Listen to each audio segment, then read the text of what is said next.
Lanjut, ya. Masih ada? Assalamualaikum warahmatullahi wabarakatuh. Waalaikumsalam warahmatullahi wabarakatuh. Perkenalan Gus dari Tegal. Begini Gus, ada sedikit cerita. Ini kejadian baru kemarin-kemarin. Di saat waktu sholat, anak saya masih nonton TV Gus. Terus saya mengingatkan anak saya, Dek, TV-nya dimatikan, segera sholat, ingat Allah. Segera ingat Allah. Nah anak saya nanya Gus, Pak kalau ingat Allah apanya yang diingat? Saya belum bisa jawab Gus. Jujur saja, saya bingung ya. Terus saya sering melihat Gus di YouTube ya, menerangkan Allah itu hidup, Allah itu hidup. Sengertinya saya hidup itu ada dua unsur Gus. Hidup secara syariat, yaitu hidup yang dihidupkan makhluk. Hidup hakikat adalah dia yang maha hidup, Allah subhanahu wa ta'ala menurut saya. Kemudian secara syariat juga ya rasa ada dua, rasa ada dua unsur. Rasa lahir dan rasa batin. Lah, di sini Gus mengatakan tadi zikir dengan rasa. Zikir yang dengan rasa tentu bukan pakai ucap ya Gus ya. Lah, lalu rasa yang mana Gus? Apa yang lahir apa yang batin? Di sini saya bingung Gus. Jadi ada tiga pertanyaan Gus. Satu, ingat Allah apanya yang diingat, supaya nanti ya kalau anak saya pulang saya bisa jawab. Nanti saya mau tanya Gus gitu. Saya tunggu Pak ya. Assalamualaikum warahmatullahi wabarakatuh.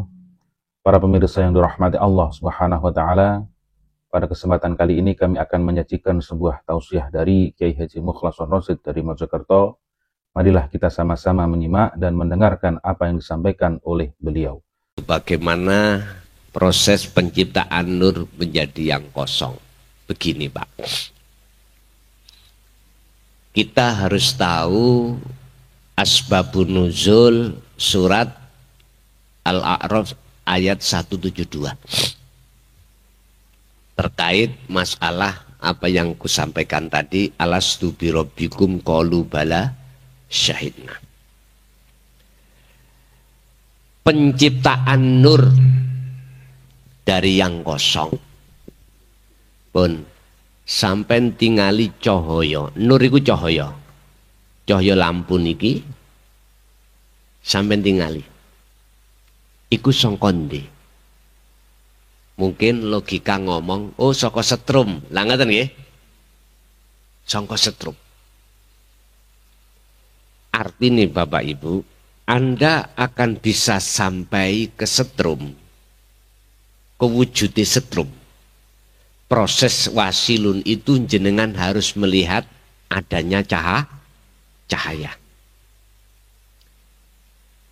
Kalau panjenengan iku melihat wujudnya cahaya terus tanpa memperdulikan yang kosong, artinya adalah setrum, Anda pasti akan mempunyai iman padangi iki sebab ndugi cahaya.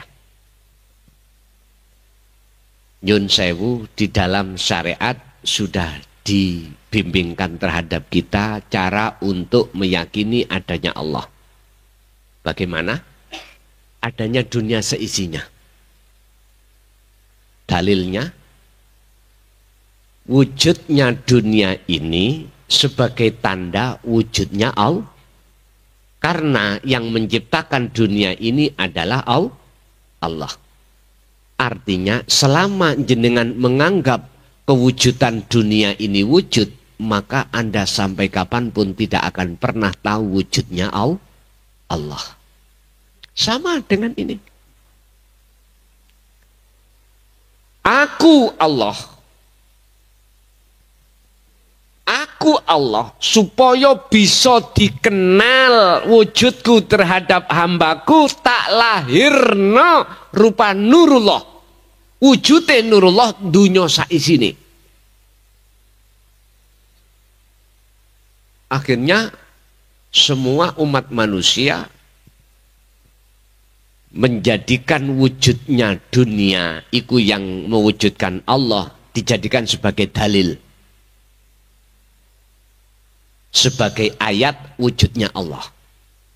Ini diterima secara logika. Sebab di mana ada perkara yang wujud, pasti ada yang mewujudkan. Di mana ada bangku, mesti ada yang membuat bangku. Oke. Itu secara keilmuan syariat sah. Tapi tak ingatkan, selama jenengan duduk manis di sini kaidahmu, selama itu jenengan tidak akan pernah tahu sejatine wujude Allah. Selama jenengan masih beriman padange sebab cahaya ini, selama itu Anda tidak akan pernah ingat dan tahu tentang wujude setrum. Mohon maaf, kalau kita memakai logika Pak, memang benar kalau lampu ini mati, cahaya kalau nggak datang, nggak mungkin ini jadi padang, alias mesti peteng. Kita terombang-ambing di dalamnya itu, Pak. Kita terpengaruhi dengan bisikan nafsu di situ. Ngapunten. Ingat, prinsip nafsu, sifat basariyah itu sampai tinggali di Quran. Wa ma ubarri'u nafsi. Kita tidak aman dengan nafsu, visi dan misinya. Apa visi dan misinya? Innan nafsa la amaratum bisu. Ngejak hati lali nang Allah, justru ngejak hati iman nang selain Allah. Makanya jangan heran jenengan waktu sholat hati lali nang Allah, terus eling nang urusan dunya. Jangan heran. Memang ini proses kronologi ruhania kita di mata Allah seperti itu. Tapi ingat, walaupun wujudku tadi biar dikenal tak nisbatkan terhadap Nurullah, dan Nurullah wujudin Nurullah dunya saisine, tapi ingat wujud dunya saisine duduk wujudku. Ya niki Pak, mbingungno makola iki mbingungno jenengan kali kula. Tadi kan sudah katakan, aku Allah biar wujudku dikenali kawulaku, tak lahirno, tak nyatakno wujudku rupa Nurullah. Lah wujudnya Nurullah rupane ya iki donya saisine kabeh.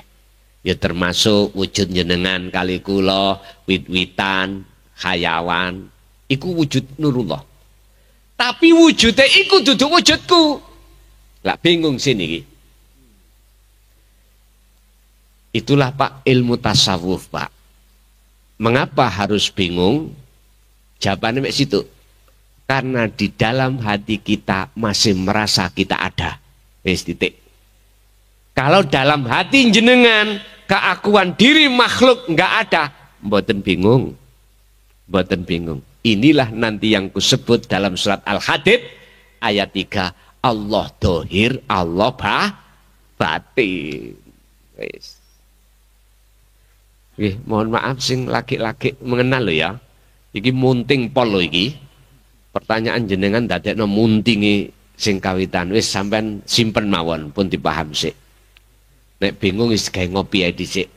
Rokokan nyantai dulu mriku. Wis. Lah piye carane umpama jenengan yakin kalau padange iki tidak dari cahaya tapi dari setrum? Ya sampean jempok setrum iku. Biar sampean tahu wujudnya setrum, setrum itu sampean demok, sampean pegang kabel, mengke mesti ngejar. Lali sampean wisan. Tapi ya pesanku aja suwe-suwe. 3 detik napa semenit ngono lho. Sak menit kematen Gus itu. Itu maksudnya ngeten, pun ya. Pun sampean kecoki tenan iki.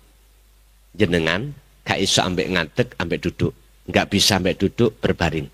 Biar jenengan iki njempok setrum. Akal iki lepas urusan dunya.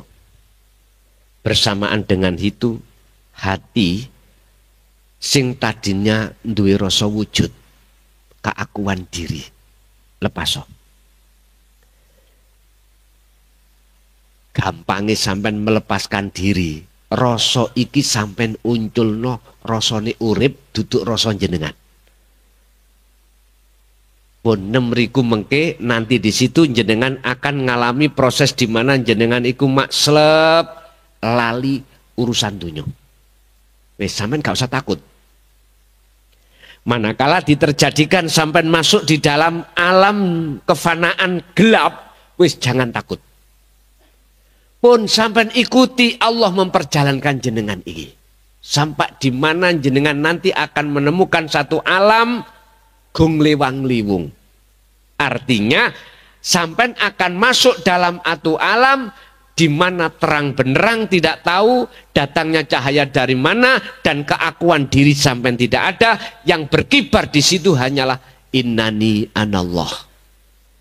Gini ki Pak, jiwa yang gendeng wonten mriki. Ati sampean mesti gendeng nang Allah wonten mriki. Wis, tapi sampean gak usah wedi. Gak usah takut. Sampean bisanya tidak takut kalau sirul asr itu betul-betul kuat. Sebab fungsinya sirul asr di tahapan pertama su'aul basyirah hanya meyakini, hanya hidup yang memperjalankan jenengan. Oke, manakala jenengan di situ nanti ketemu poro WIP makhluk malaikat, poro kanjeng, poro nabi, poro rasul, para kekasih Allah, apapun sudah itu isi makhluk Pak. Semuanya isi makhluk. Wis ngalir mawon. Lakukanlah ini dalam 24 jam dengan semampu jenengan. Intinya sehari semalam jangan sama sekali ndak. Estu. Nggak bisa berdiri dengan duduk. Nggak bisa duduk dengan berbaring. Minimal jenengan ajenge sare. Ajenge sare. Wis, di situ ada kronologi kejadian-kejadian sing di luar batas kemampuan akal sampean. Udah sampean gak usah takut. Sok kadang jenengan iki ruhaniyah semerap jenengan keluar dari jasad sampean. Wis biarin. Sampean nganu teh, ojo wedi. Aku kok iso balik apa gak? Gak usah takut. Ingat prinsip, ketika ajal itu sudah waktunya, ya gak balik. Ketika itu enggak waktunya, ya belum datang, mesti balik. Wes prinsipnya itu tok aja. Bon, iku carane sampean kali kula untuk dikatakan jempok setrem, ketemu Allah di situ. Wes, ini gua surat Ali Imran ayat 191. Itu Pak kronologinya, cahaya sampai kekosongan dalam penciptaannya itu. Jadi ketika saat kesebut ruh nanti masuk rasa, kalau sudah masuk rasa ruh itu masuk di dalam cahaya atau nur. Ini nanti kalau sudah masuk pada hidup maka seluruhnya itu tidak ada. Mulai ruh, rasa, cahaya, terus Allah, nama sudah tiada. Urip sudah tiada. Tinggal apa? Tinggal sesuatu yang tidak bisa kau namakan. Makanya la ibsorun wa mubsorun wa basorun. Lanjut.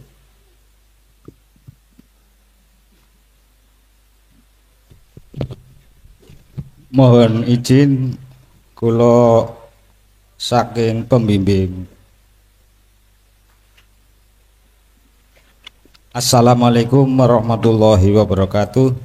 Kula saking pembimbing Ustaz saking Kertasari, Kecamatan Suradadi, Kabupaten Tegal, badhe tanglek dumateng Bapak Kiai. Apa asal kejadian diri atau ihsan? 2. Apakah alam semesta yang tidak kelihatan itu adalah hidup apakah semua makhluk ada di dalamnya? Mohon dijelaskan. Kula mohon pandonganipun kula nderek ngaos kali pembimbing dari Kertasari. Wassalamualaikum warahmatullahi wabarakatuh. Waalaikumsalam warahmatullahi wabarakatuh. Inna lillah wa inna ilaihi raji'un. Asal muasal paran sangka Gusti Allah ya kudu balik ning Gusti Allah. Asal muasal jenengan fitrah harus bisa kembali fitrah. Nabi Adam asalnya negeri surga akhirat, bukan penduduk bumi. Nanti harus bisa kembali ke surga, bahasanya tadi. Kalau kita melihat proses asal muasal dari ahad, wa idh qala lil malaikati inni ja'ilun fil ardi khalifah. Sebelum manusia ini Allah ciptakan, Allah itu dawuh terhadap para malaikat, malaikat, inni ja'ilun fil ardi khalifah. Aku mau menjadikan khalifah di muka bumi ini. Khalifah itu pemimpin. Ternyata itulah manusia. Semua malaikat pada saat itu setuju, kecuali namanya Ajazil. Wakola Aidon Banul Jan. Mereka mengatakan, Ajazil itu berkata gini Pak nang Allah, ya Allah, bukankah kami setiap saat waktu bertasbih, bertahmid, mensucikan jenengan? Apakah nanti tidak akan menjadikan tumpah darah di muka bumi? Ajazil itu jawabnya ngoten. Lalu Allah bersabda, inni a'lamu ma la ta'lamun. Ini sak temeni ingsun. Ingsun Pak. Diterjemahkan secara syariat, ingsun iku Allah yang dawuh. Iku a'lamu, luweh ngerti, luweh paham, ma ing apa ta'lamun kang orang ngerti sira Ajazil. Ngoten iku Ajazil iku keringetan sak jagung-jagung Pak. Ketika saat didhawuhi Allah ngoten. Bapak Ibu, ini Nabi Adam belum ada. Nur Muhammad di dalam diri jenengan yaiku wiji kang dumadi sak lebete urip. Sesuai dengan tanyakan tadi ning ahad. Cara gambar fisik, nutfah di dalam mani itu ada sel. Itulah yang disebut Nur Muhammad. Bapak Ibu, ini kronologinya. Akhirnya secara syariat Allah menciptakan Adam.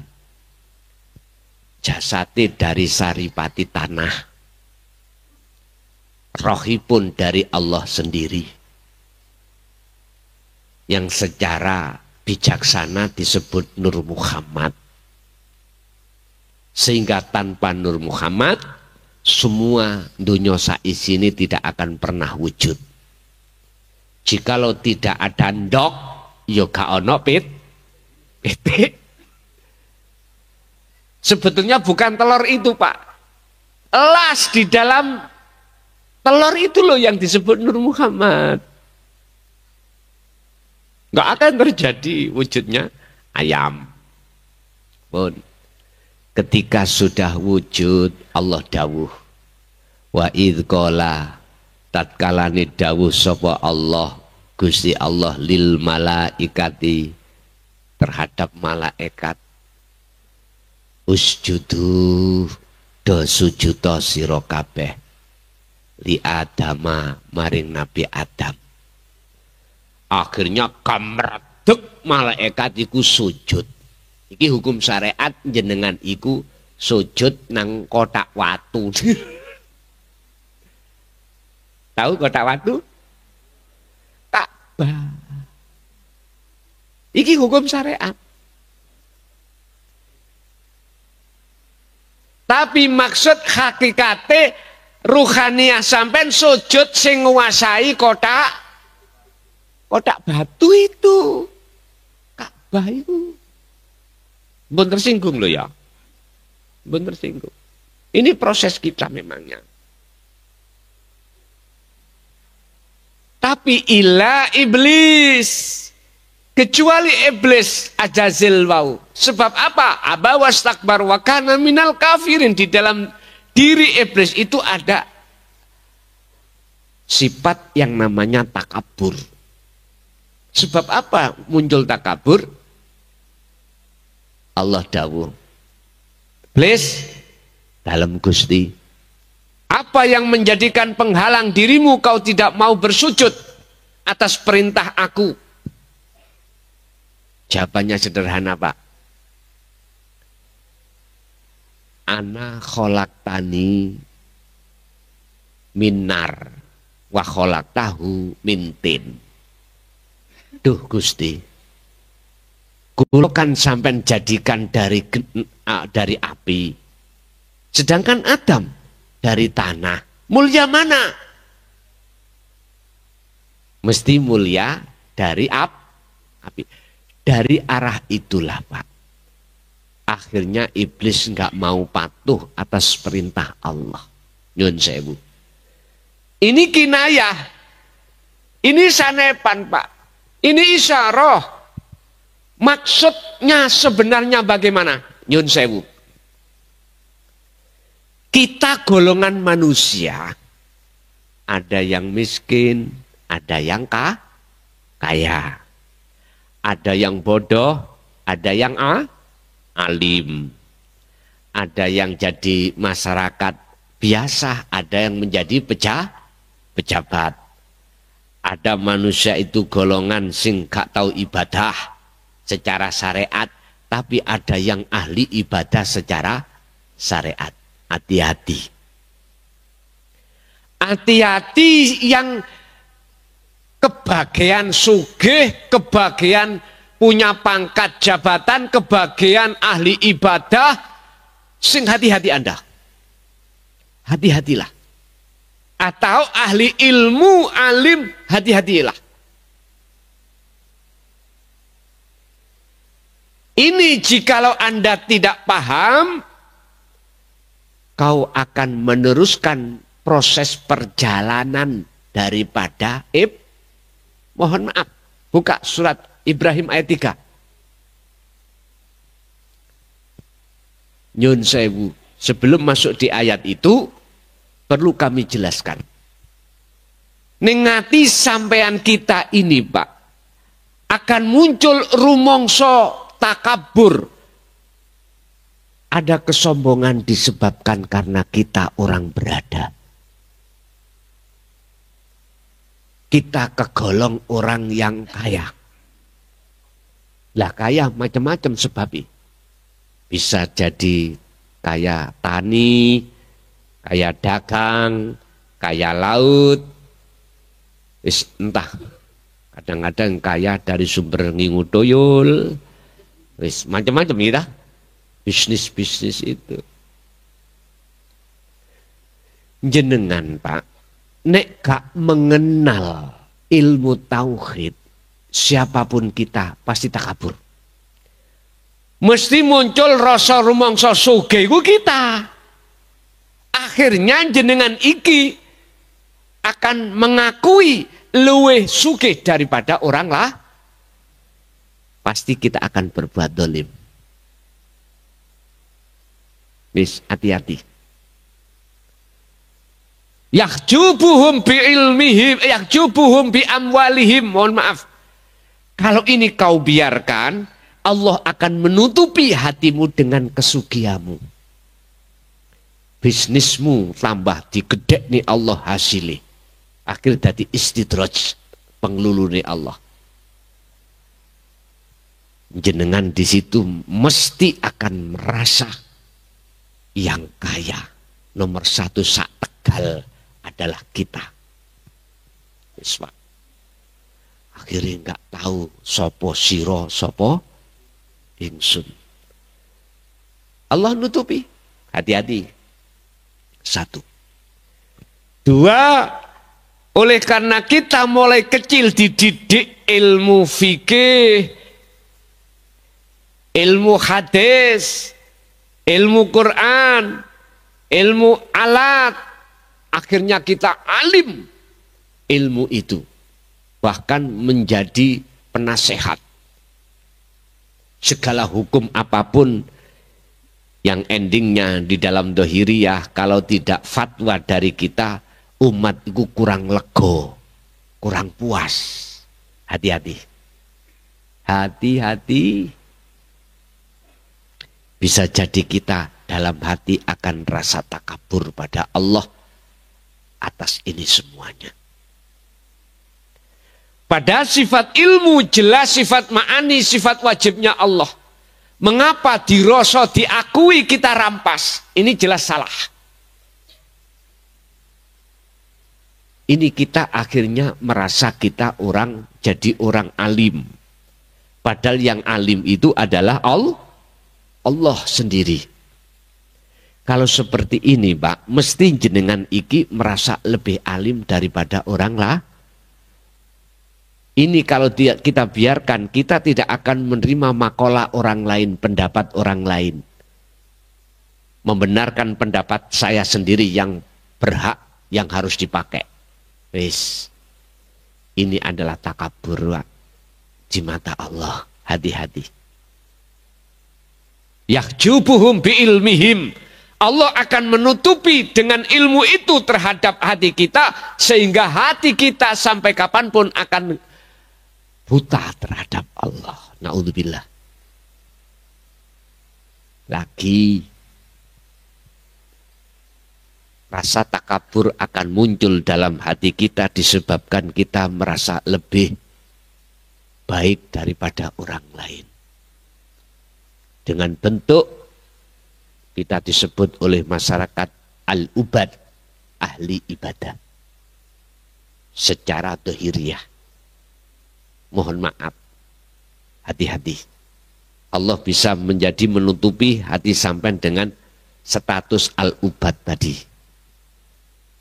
Bapak Ibu, tiga hal ini tidak akan Allah jadikan sebagai hijab tutupi hati jenengan, manakala jenengan faktulu anfusakum, meniadakan keakuan diri kita yang kaya, diri kita yang alim, diri kita yang lebih baik daripada orang lain.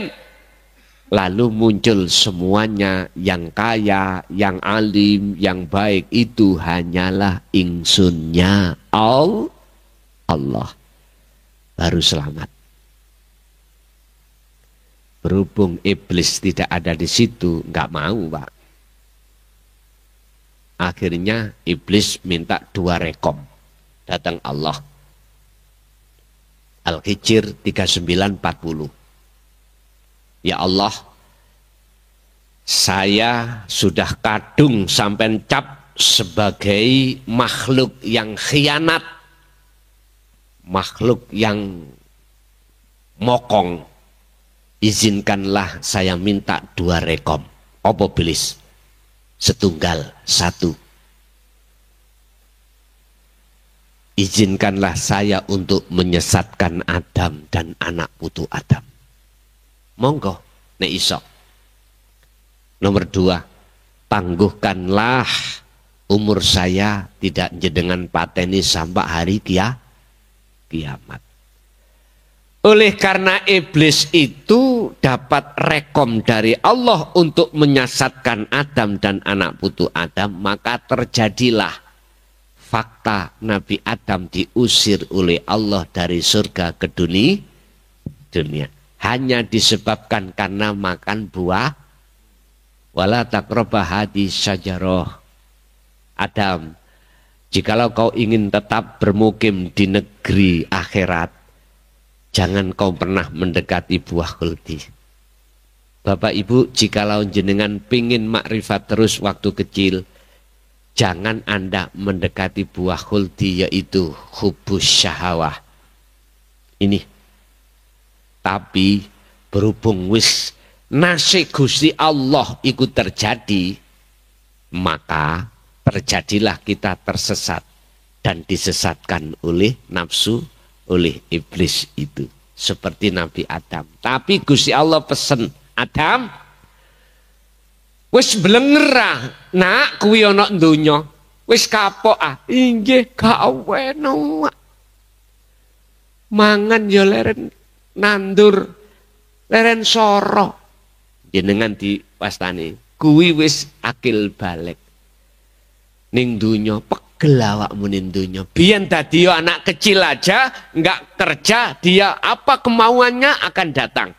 Dikasih orang tua, Pak, Bu, sate Bu, mesti kasih.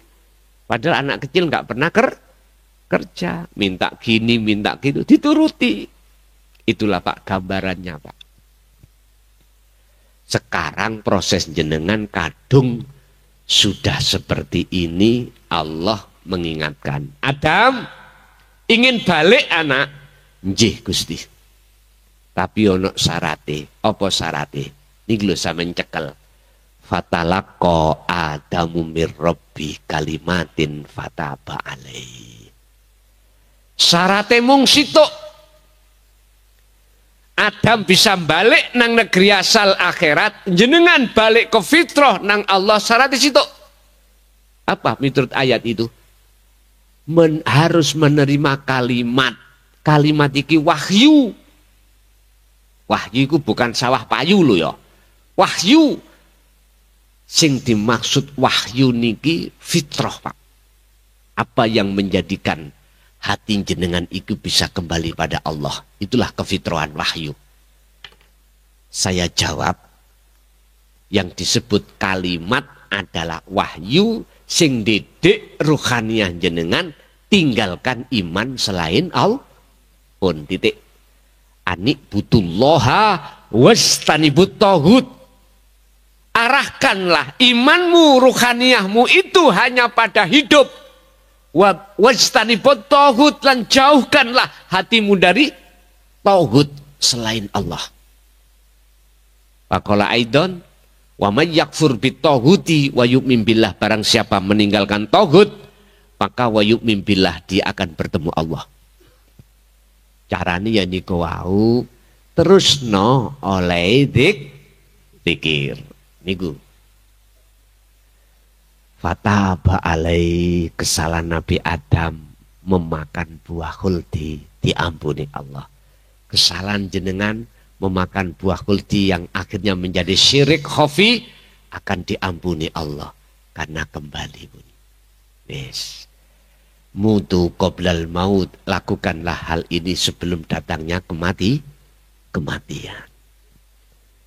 Ini Bapak ya. Jadi sebelum jenengan kalih kula masuk di dalam alam yang disebut surga atau akhirat dan alam dunia, itu songko ahad. Lah bagaimana kembalinya ke ahad? Yo tiadakan keakuan jenengan sebagai makhluk yang wujud, sebagai makhluk yang kidam, yang bako, dan sifat-sifat wajib Allah. Lepas Pak. Caranya teruskan olehmu dzikir titik pun. Itu yang pertama. Yang kedua, pertanyaan yang kedua, lali. Apa yang kedua tadi Pak? Lupa saya.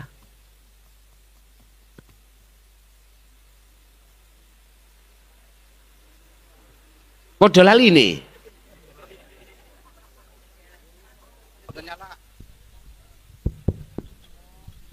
Apakah alam semesta itu adalah wujud dan Adalah apa?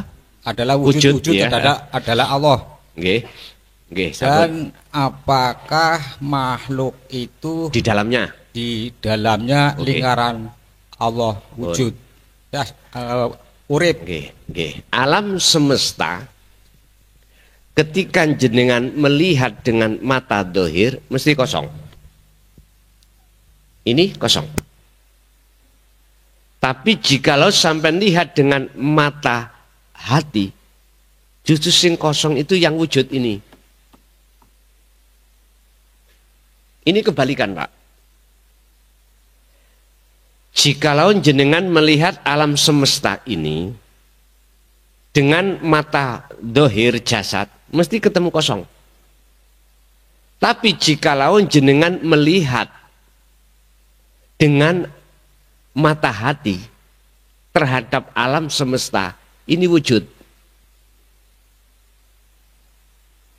Kebalikan. Makanya orang ahli hijab wujudin dunya ikut dijadikan sebagai bukti wujudnya Allah. Tapi ahli syuhud tidak. Ahli makrifat tidak. Justru wujudin dunya ini sebagai burhan bukti ketidakwujudnya selain Allah ini, termasuk ini. Karena memandangnya dari ainul basirah bukan ainul basariyah ini. Memang benar, Pak. Jadi alam semesta itulah wujudnya Allah. Tapi jangan kau lihat dengan mata dohir. Lihatlah dengan mata batin. Apa mata batin? Tadi saya katakan imanul haq yang disebut ihsan. Sebab tanpa urip ini, mohon maaf, tidak akan pernah ada pergerakan secara dohir. Umpama saya berdiri, mohon maaf.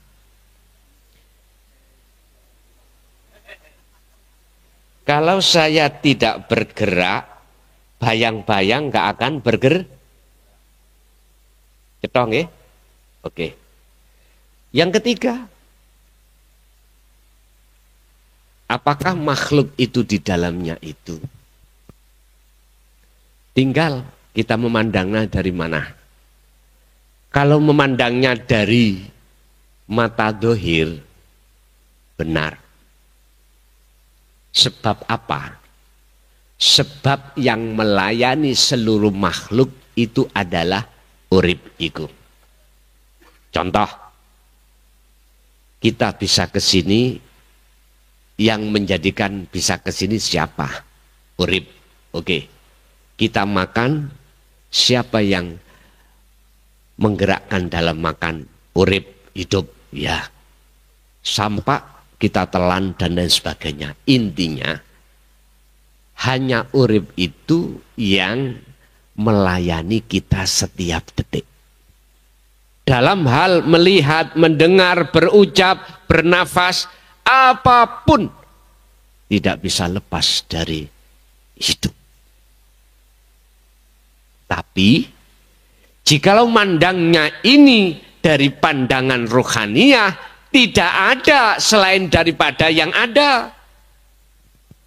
Bagaimana mungkin perkara yang tidak ada itu bisa melihat yang ada, bisa bergerak? Nggak bisa.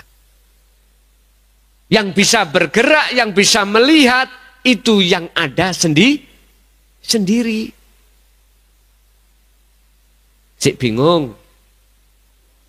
Untuk meniadakan perkara yang sejatinya tidak ada, kembalilah jenengan dalam surah Al-Baqarah ayat 54. Faktulu anfusakum, bunuh diriyo. Bunuhlah keakuan makhluk mulai dari wujud sampai apapun, lalu tetapkanlah wujud itu siapa. Keterangan sifat wajib itu tidak boleh tidak. Keterangan sifat wajib itu tidak boleh tidak. Contoh wujud tidak boleh tidak ada. Kewujudan itu, ketidakwujudan itu dalam diri Allah. Artinya sing wujud hanyalah Allah. Lalu lawan sifat wujud adalah adam, tidak wujud. Itu menjadi sifat wujudnya makhluk. Jikalau jenengan sudah menetapkan sifat adam dalam diri jenengan, maka akan nyata wujudnya Allah. Bon. Sekali lagi, jikalau jenengan menetapkan sifat adam dalam diri jenengan sebagai makhluk, maka akan nyata wujud sejatinya Allah dalam diri panjenengan. Pun kalau hanya Dia yang ada, maka selain itu tidak ada. Jadi makhluk tidak ada di dalam urip. Miturut pandangan hakikat makrifat. Nek menurut pandangan syariat yang memangi di dalam hidup itu ada makhluk. Begitu. Lanjut.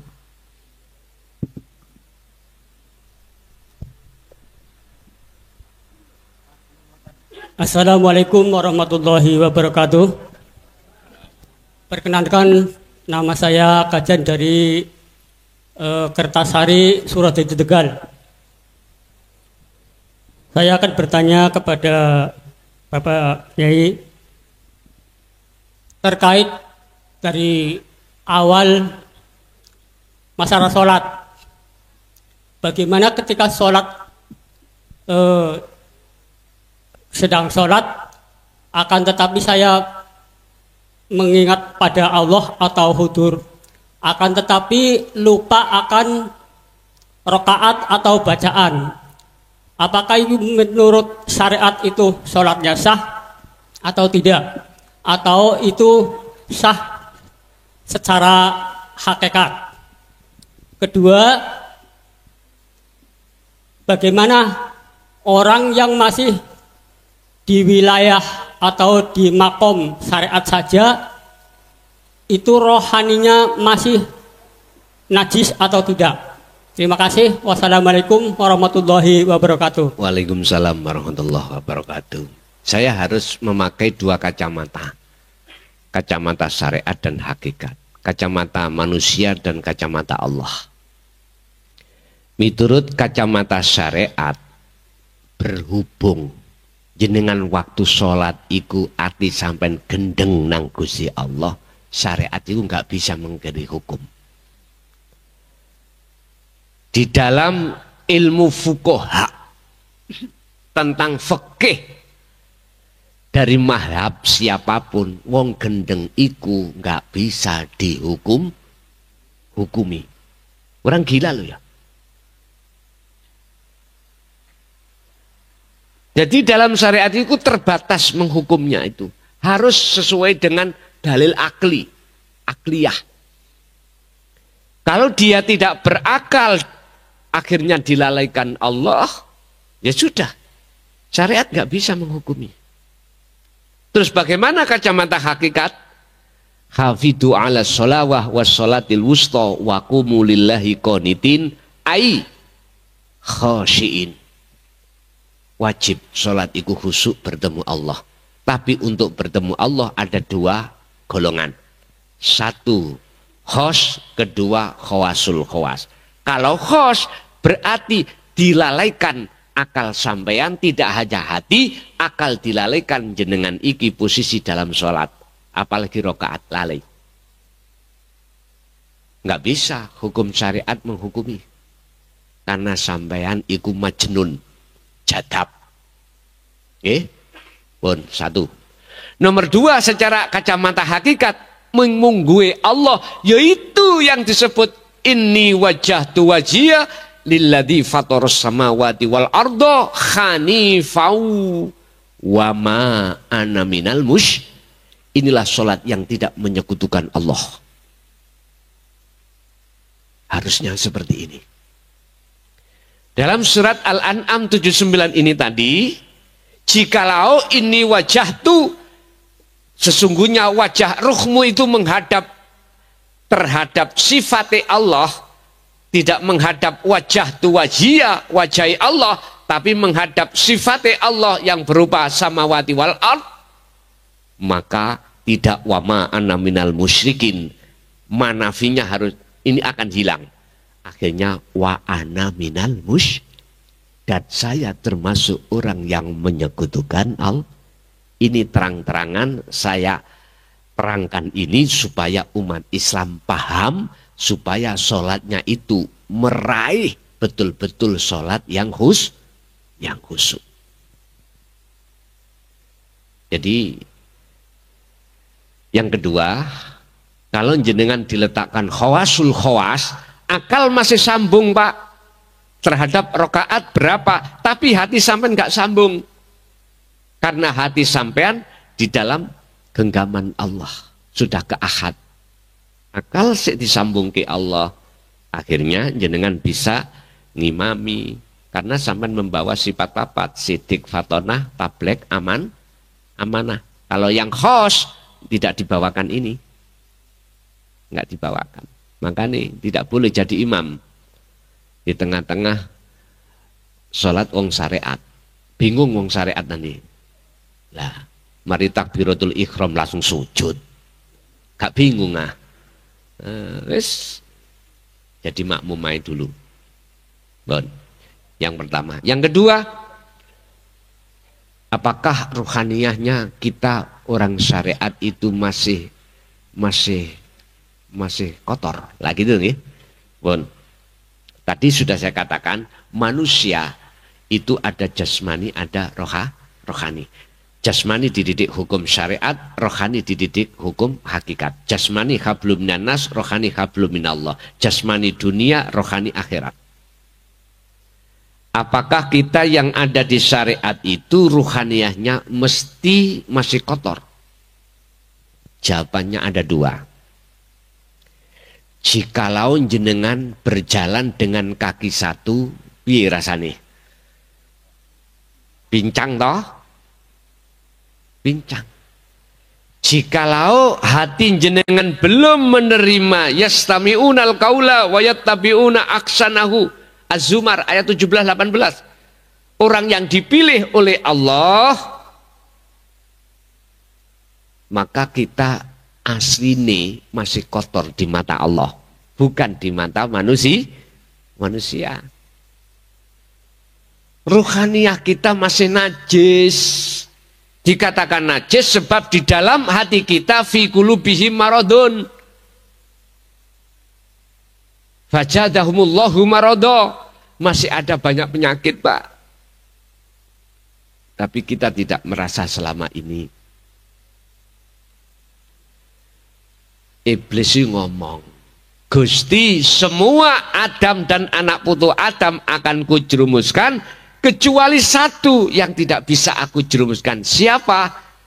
Illa ibadaka minhumul mukhlasin. Ayat 40 surat Al-Hijr. Siapa mukhlasin itu? Orang yang dipilih Allah. Siapa yang dipilih? Dijawab Az-Zumar ayat 17-18. Dialah alladzina yastami'unal qaula wa yattabi'una ahsana. Dialah dia yang sudah mendengarkan ajaran Rasulullah di jalur dinul haq. Dia tidak hanya beriman akan tetapi juga melaksanakan. Jenengan tadi sudah beriman tentang rasa terus sampean lakokake, yaitu minhumul mukhlasin. Kalau jenengan sudah masuk di situ, berarti jenengan inilah yang dimasukkan surat Al-Hijr ayat 40. Ini kok gak gampang, Pak, nafsu melebu jenengan, hati jenengan waktu sholat. Gak gampang. Karena Allah yang menjaga jenengan lewat cahaya makrifat dalam diri jenengan, disebabkan karena selalu hati jenengan berzikir. Pun kembali pada pertanyaan. Apa memang pertanyaan yang kedua lali ya, Pak?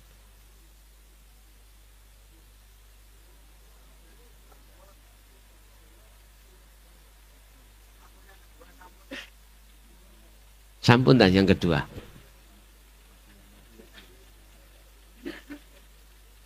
Ada yang ketiga mboten? Mboten enten. Mungkin ibu ada? Ada ibu yang bertanya? Kalau enggak ada kita kembali ke Bapak. Masih ada Bapak? Monggo. Assalamualaikum warahmatullahi wabarakatuh. Waalaikumsalam warahmatullahi wabarakatuh. Perkenalkan Gus, saya Ahmad Marzuki dari Ralu Dongkal Pemalang. Yang ingin saya tanyakan seperti ini Gus, di dalam syariat di rukun iman, antuk minna billahi wa malaikatihi wa kutubihi wa rasulihi wa bil yaumil akhiri wa bi qadri khairihi wa syarihi. Yang akan saya tanyakan di wa bi qadri khairihi wa syarihi itu adalah keseluruhan bahwa baik dan tidak baik adalah ciptaan Allah. Tapi di sini praktek kita disuruh bahwa manakala yang baik dinisbatkan ke Allah, tapi yang tidak baik dinisbatkan pada diri kita yang melakukan. Bagaimana menurut Gus dalam pandangan hakikat di hal yang seperti itu? Atas jawabannya saya ucapkan terima kasih. Assalamualaikum warahmatullahi wabarakatuh. Waalaikumsalam warahmatullahi wabarakatuh. Syuhudul wahda fil kasroh. Ahli syuhud itu selalu meniadakan selain Allah. Sehingga beliau selalu ada di alam kefanaan. Ingat, dzikir di dalam hikam itu ada 4 Pak. 4 golongan. Ada orang yang berzikir lesannya tapi hatinya lalai. Ada orang yang hatinya berzikir pada Allah tapi juga lalai pada Allah. Ada yang ketiga, orang yang berzikir tapi dia itu masih merasa dirinya ada tapi Allah sudah terasa dekat. Yang ketiga tahapan, orang yang berzikir sudah kefanaan selain Allah. Berkenaan dengan pertanyaan khairihi wa syarrihi minallah. Satu ayat lain, jikalau ada yang baik itu datangnya dari Allah, jikalau jelek itu datangnya dari dirimu sendiri.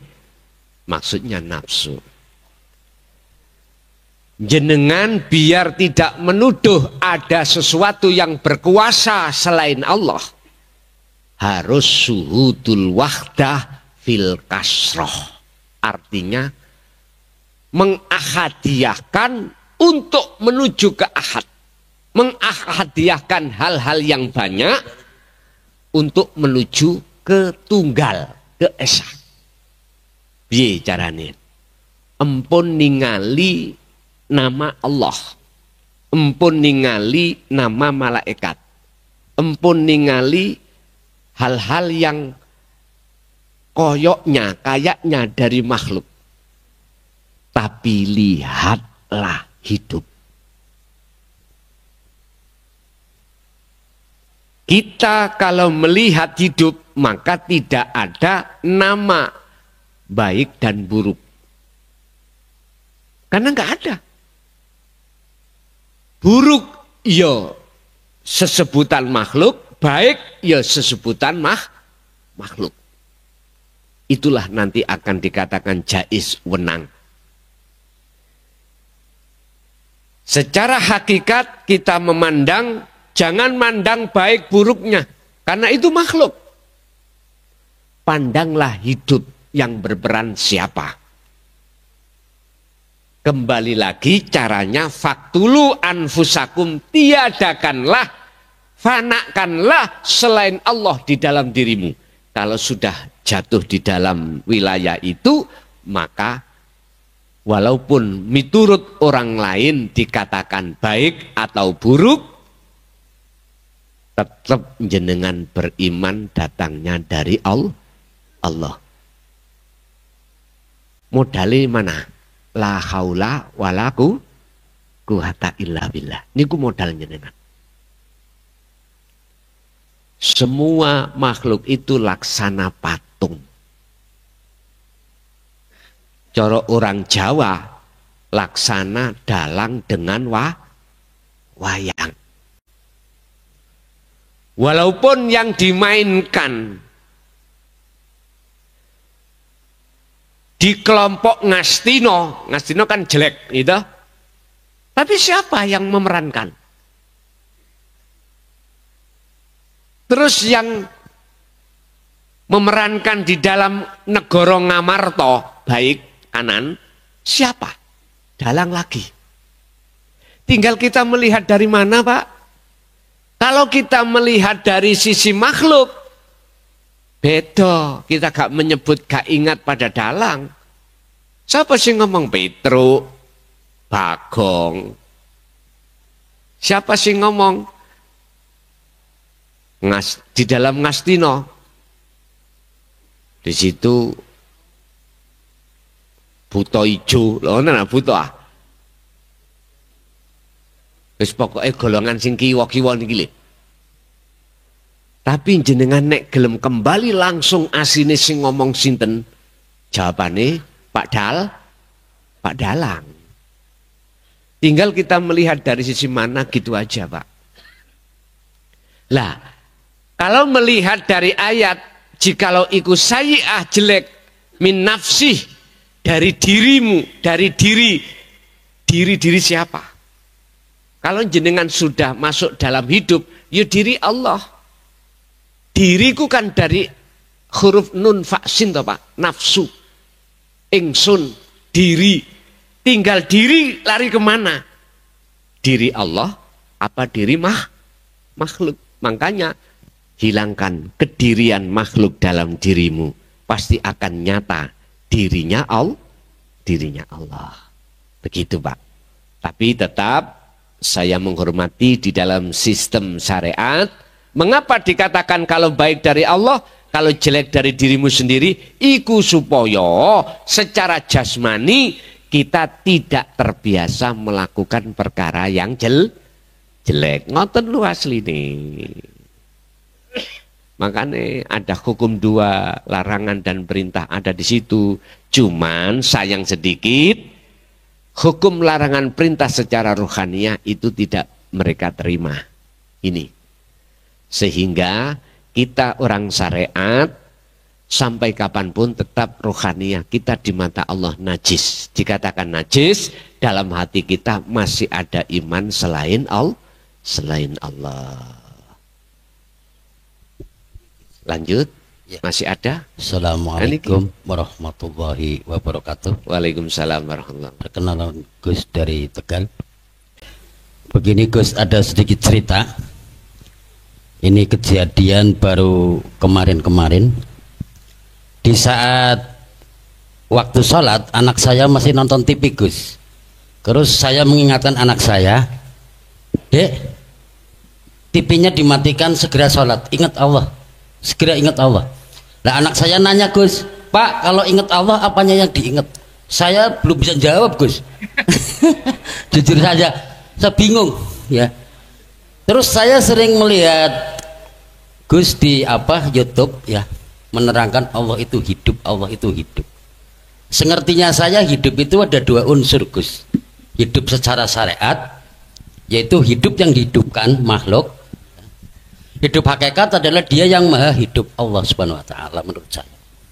Kemudian secara syariat juga ya rasa ada dua, maaf Gus, rasa ada dua unsur. Rasa lahir dan rasa batin. Lah, di sini Gus mengatakan tadi zikir dengan rasa. Zikir yang dengan rasa tentu bukan pakai ucap ya Gus ya. Lah, lalu rasa yang mana Gus? Apa yang lahir apa yang batin? Di sini saya bingung Gus. Jadi ada tiga pertanyaan Gus. Satu, ingat Allah apanya yang diingat, supaya nanti ya kalau anak saya pulang saya bisa jawab. Nanti saya mau tanya Gus gitu. Saya tunggu Pak ya. Nah tadi hidup itu ada dua, syariat hidupnya makhluk, hidup yang dihidupkan dan hidup yang hakikat yang maha hidup. Terus rasa lahir rasa batin pakai yang mana Gus? Okay. Terima kasih. Assalamualaikum warahmatullahi wabarakatuh. Waalaikumsalam warahmatullahi wabarakatuh. Dengan cara bagaimana kita mengingat Allah? Lewat mana? Yang diingat itu apanya? Gitu dah. Oh, ngaten. sadar atau tidak sadar jenengan, kita itu ruhaniyah sebelum diletakkan di dunia ini dulu sudah ketemu. Dengan modal itulah jenengan akan mengingat dengan cara bagaimana kita mengingat. Kembali kepada asal. Inilah yang kumaksud sangkan paraning dumati. Ngingatnya itu jenengan harus sadar kalau kita itu tiada. Kalau kita itu Adam. Ketika kita sudah sadar kalau kita itu tiada, maka disitulah akan muncul ingat yang sebenarnya. Disebut ingat yang sebenarnya. Apa? Kesadaran yang ada hanya aku, Allah. Wes. Niki tidak semudah kita membalikkan tangan loh Pak ya. Kalau Syekh Ibnu Athaillah dawuh itu birriyadati wal azkar. Harus prihatin dan terus berzikir. Apanya yang diingat? Ya, itulah kesadaran keakuan Allah. Yes. Bagaimana kita bisa dikatakan ingat pada Allah? Wong kita nggak ada. Bagaimana kita yang nggak ada dikatakan bisa ingat kepada yang ada? Berarti yang ingat siapa Pak? Allah sendiri setelah jenengan kali kula meniadakan dengan bentuk kesadaran bahwasanya diri itu tidak ada. Itu caranya. Simple jawabin ngene. Nah, gini nak, cara untuk mengingat Allah. Sing ingat iku Allah. Setelah diri kita, keakuan diri kita itu tidak ada. Jikalau sudah ada kesadaran diri kita tidak ada, itulah tanda-tanda sudah dikatakan ingat pada Allah. Sebab yang ingat Allah itu Allah sendiri. Wis kurang genah nak, madepon nang kaca pengilon. Ketok wajahe sapa nak awakmu? Engko jawabane ketok wajah kula sendiri. Ya iku maksudnya. Satu. Nomor dua, masalah hidup. Jadi ya, ada yang hidup sebab dihidupi, ada yang hidup maha hidup yang menghidupi. Atau dikatakan hidup dohir, hidup batin. Inilah Pak yang saya maksud. Huwal awwalu wal akhiru wadzohiru wal batin. Sampean harus meniadakan yang manusia hidup dalam diri manusia yang disebut ruh itu sebab dihidupan Allah. Iki sampean tiadakan. Kalau jenengan boten meniadakan ini, kita merasa hidup sebab dihidupi oleh Allah. Sebab kita asalnya itu mati atau tidak ada. Pun Pak, sampean mriki wau ana tujuan teko omah apa ngaji. Oke, itulah hakikat tujuan. Kalau sudah sampai di sini berarti jenengan iku sudah makrifat. Lah makrifat iku nyatane hakikat. Tapi berangkatnya ke sini seakan-akan jenengan ke sini bisanya ke sini itu numpak syariat dan thariqah. Apa syariate? Sepeda, mobil. Apa thariqahe? Jalan ini. Tapi ketika sampean sudah di ahad, di makrifat duduk di sini, mana sepedai? Sampean parkir mboten? Parkir nggih? Mboten digowecoki terus gendong. Terus jalannya nanti tadi mana? Sampean lewati tok toh? Artinya apa, Pak? Kita akan sah mengatakan antara rasa batin dan rasa dohir antara hidup dohir dan hidup batin, la farqa bainahuma, tidak ada bedanya manakala sudah di titik ahad. Itu caranya. Kalau jenengan belum di sini, ya masih ada di perjalanan tadi. Syariati sepedaan terus, torikoi lewat jalan.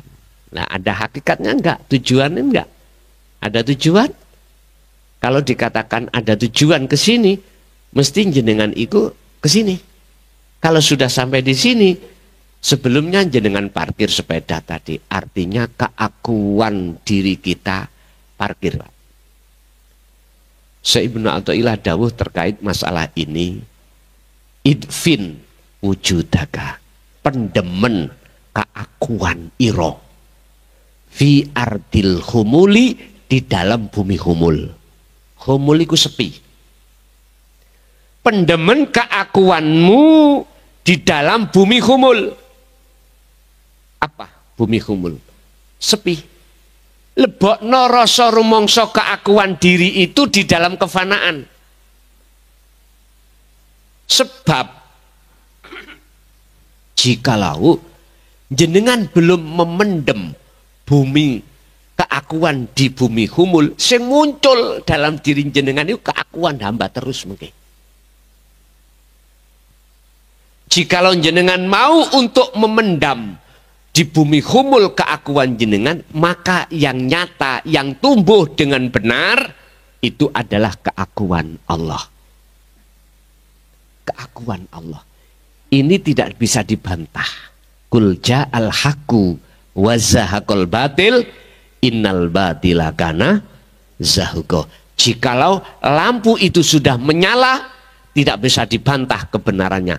Kegelapan itu akan hilang. Bon. Ada lagi? Masih tadi yang depan, monggo Mas.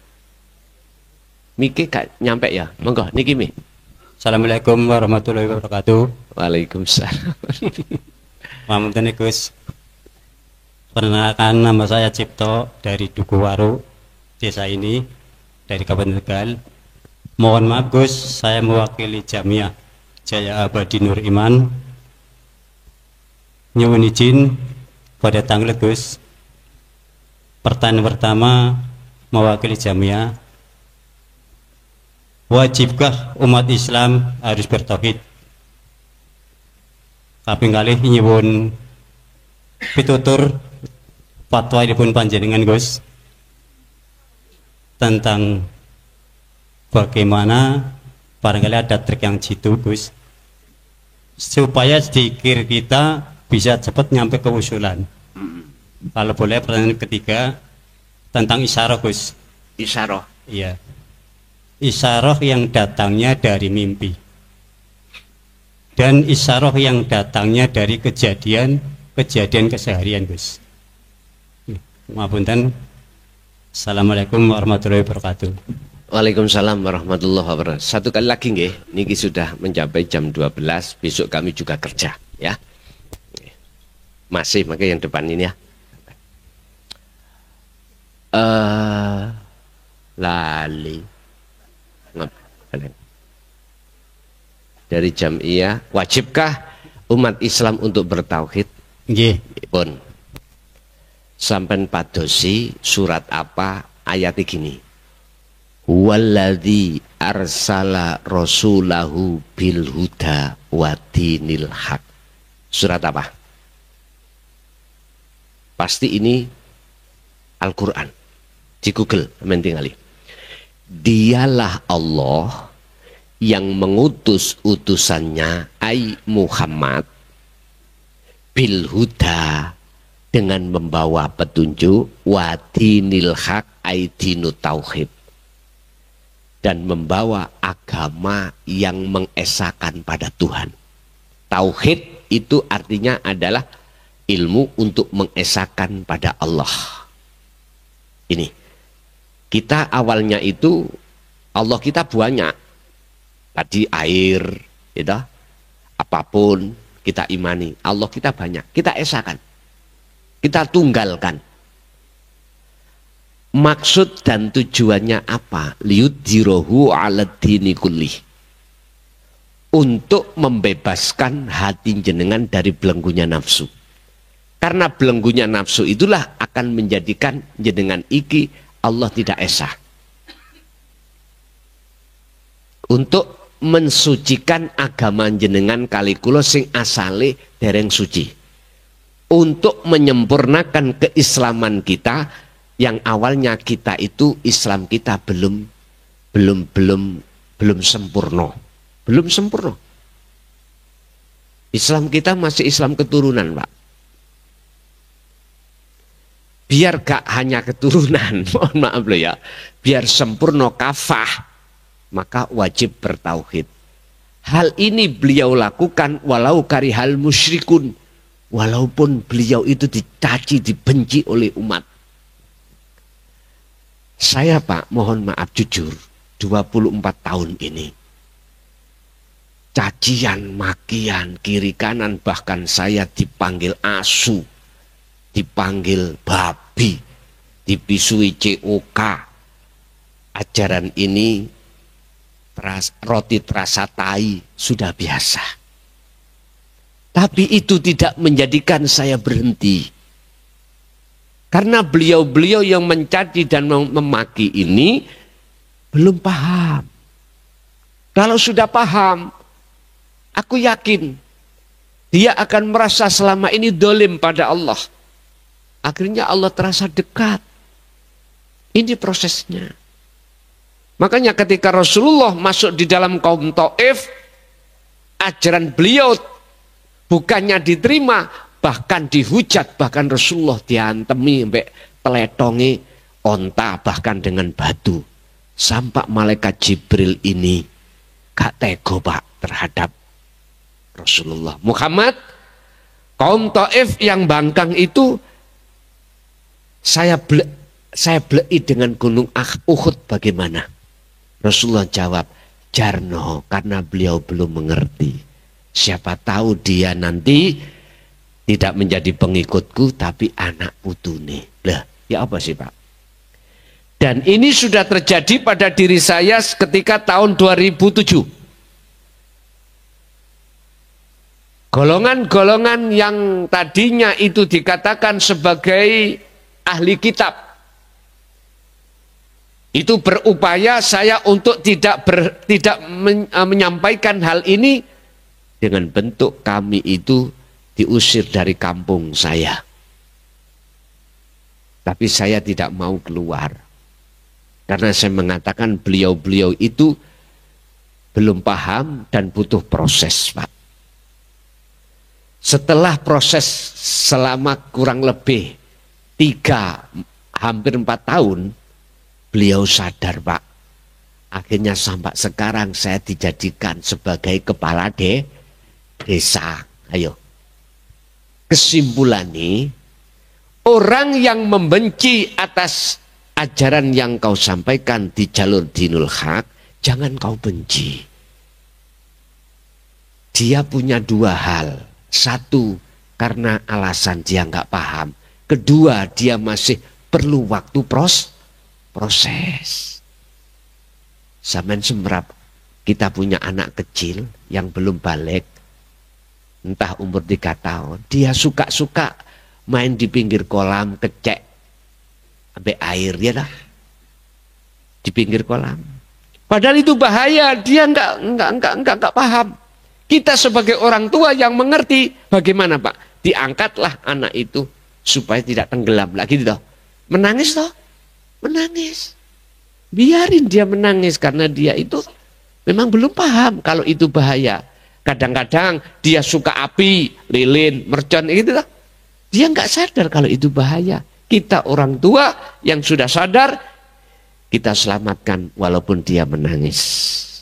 Nanti prosesnya kalau dia sadar, oh iya, ternyata Bapak menolong saya. Lah gitu toh akhirnya. Itulah logikanya seperti itu. Jadi wajib bagi umat Islam untuk menyempurnakan Islamnya. Otomatis bertauhid. Al-Baqarah 208. Udhulu fisilmi kafah. Jikalau sudah sempurna, Mengapa berikut ayatnya Allah katakan wala tattabi'u khutuwati syaitan, supaya jenengan itu tidak mudah kena gebyare dunya. Ya gak mudah bisa kebisikan hawa nafsu alladzi yuwaswisu fi sudurin rinnas. Biar gak mudah seperti itu. Satu.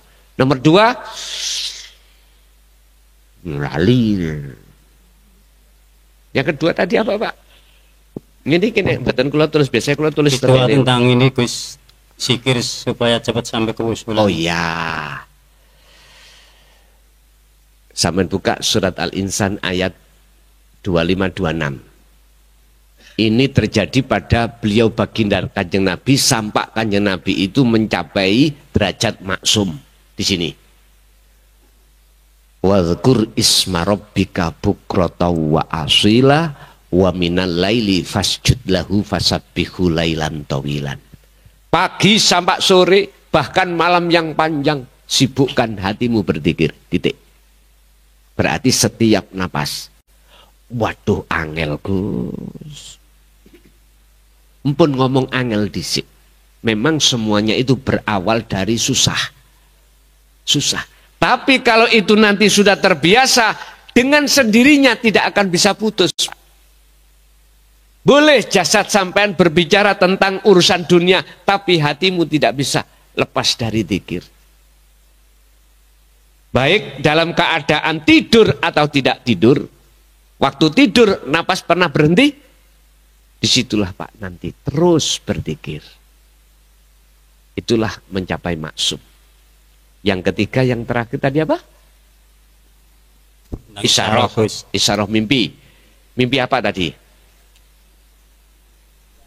Kami mimpi apa? Dari mimpi aja. Oh, dari mimpi. Gini Pak, tentang mimpi itu ada takbir ru'yah. Ya. Mimpi itu proses perjalanan ruhaniah. Dan mimpi itu ada macam dua. Ada mimpi yang susah, ada mimpi yang senang. Jenengan mimpi dikejar-kejar orang gila membawa kelewang, lari ndak? Lari nggih? Mimpi dikejar-kejar anjing sama lari ndak? Padahal mimpi. Tapi setelah bangun, walah mimpi lagi ya. Jangan main. Jangan main-main. Mimpi itu adalah gambaran proses perjalanan kita masing-masing.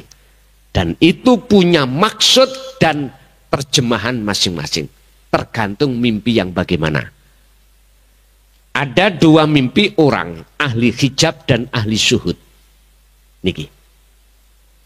Ada dua mimpi seseorang, ahli hijab dan ahli syuhud. Sama dengan kita gak tidur dalam keadaan sadar.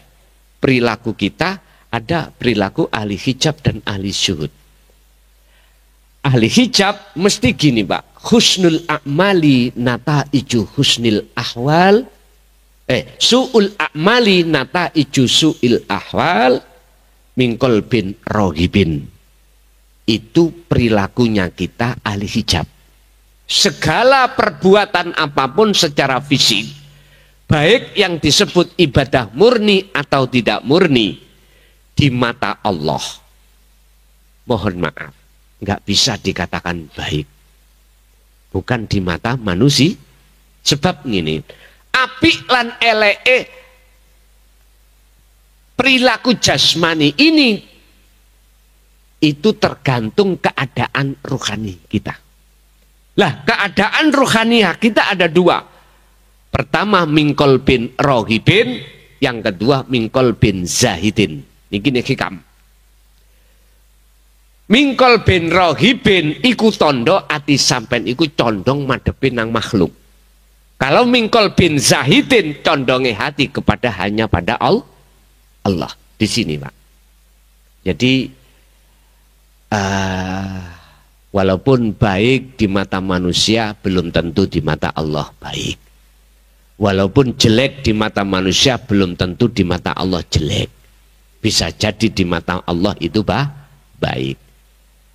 Walaupun di mata Allah itu baik, di mata manusia juga baik. Ada lagi yang terakhir, Ada baik jelek di mata manusia, lebih-lebih di mata Allah. Mungkin kapan-kapan kita jelaskan terkait 2 pandangan, 4 pandangan tadi. Ada kalanya jelek di mata manusia, di mata Allah baik. Ada baik di mata manusia, di mata Allah jelek. Ada jelek baik mata manusia ataupun di mata Allah. Ada baik di mata manusia, ada juga baik di mata Allah. Oke, terakhir ini tadi yang depan, monggo. Oke, Mike.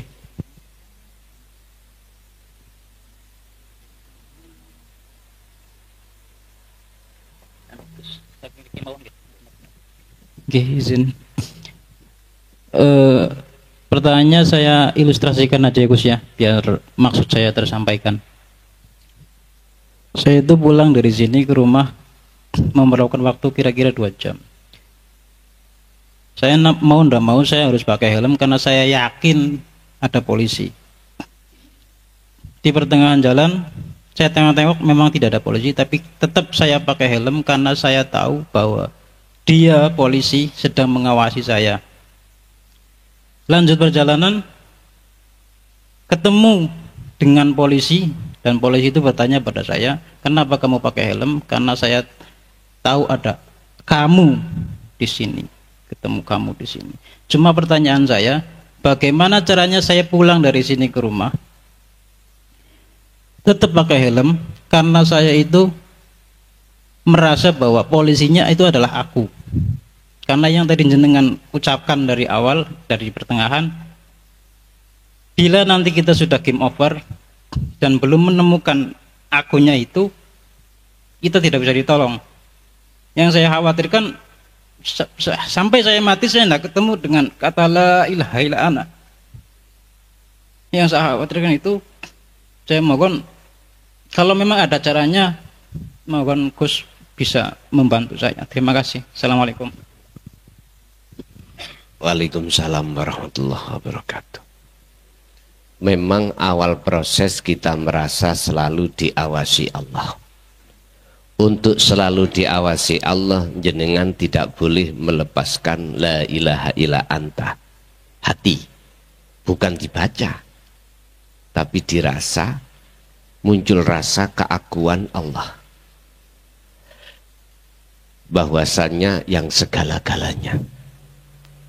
Lah, bagaimana caranya secara spesifik atau secara cepat muncul keakuan diri sebagai Allah, bukan keakuan diri sebagai manusia? Mudah.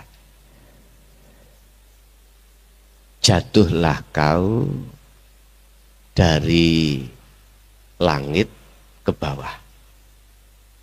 Sampean turuno dari langit, dari gedung sab itu ngerutuh bisa, dan atau sampai naik dari gedung ke atas bisa, tapi lebih cepat jenengan jatuh ke atas turun ke bawah. Piye carane? Iki nek didengarkan kaum syariat munting, Pak.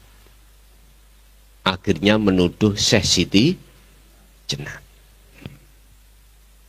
Padahal sebelum saya ngomong ada dasar dulu. Buka surat Al-Anbiya ayat 25. Muhammad tidak akan dijadikan sebagai utusan manakala beliau tidak menjelaskan la ilaha illa ana. Titik. Artinya dengan adanya surat Al-Anbiya ayat 25 itu menunjukkan bahwasanya Muhammad ibnu Abdillah itu waktu zaman dulu menjelaskan terhadap sahabat tentang kedudukan illa ana. Bagaimana caranya? Sampai harus memakai sistem majedubun. Bagaimana sistem majedubun? Gini. Dalam hati sampean jangan menyebut aku makhluk. sebutan aku Allah urip. Ini majedubun. Kalau wasilun, mohon maaf, proses fanakno keakuan dirimu lewat rasa, setelah itu akan muncul nyatanya akunya Allah pun. Niku carane. Tinggal pilih yang mana, monggo. Bon, Bapak Ibu hadirin jamaah rahimakumullah, semoga ilmu apa yang sudah Allah terangkan pada kita menjadi sebuah ilmu yang bermanfaat terhadap perjalanan hidup dan kehidupan kita dan anak putu kita ila yaumil qiyamah. Lahumul Fatihah. Alhamdulillahirabbil alamin. Demikianlah tausiah dari Kiai Haji Mukhlason Rosid, yang mana beliau adalah pengasuh Pondok Pesantren Jaya Baru yang terletak di daerah Mojokerto, Jawa Timur. Tepatnya yaitu ada di Kecamatan Bangsal, Desa Sumbertebu, Jalan Perjuangan. Beliau adalah ulama sufi, ulama tauhid yang mengajarkan ilmu-ilmu tauhid dan tasawuf, yang mana dalam ilmu ini juga berkaitan dengan ilmu leluhur Jawa, yaitu yang mengutamakan ajaran kebatinan. Ilmu tasawuf dan tauhid ini adalah ilmu yang bertujuan supaya seseorang bisa mencapai ma'rifatullah, atau ma'rifat kepada Allah, atau biasa disebut oleh orang-orang Jawa ilmu sejati. Dan ilmu tasawuf atau tauhid ini mengajarkan supaya manusia tidak tersesat nantinya. Tahu sejatinya diciptakan itu harus bagaimana, dan ketika sudah meninggal dunia harus ke arah mana jalannya. Semoga apa yang disampaikan oleh beliau Al-Mukarram Kiai Haji Mukhlason Rosid benar-benar bisa bermanfaat bagi kita semua dan bisa menjadi penerang perjalanan hidup kita di dunia dan di akhirat kelak. Demikian, semoga bermanfaat. Wa'afu minkum. Assalamualaikum warahmatullahi wabarakatuh.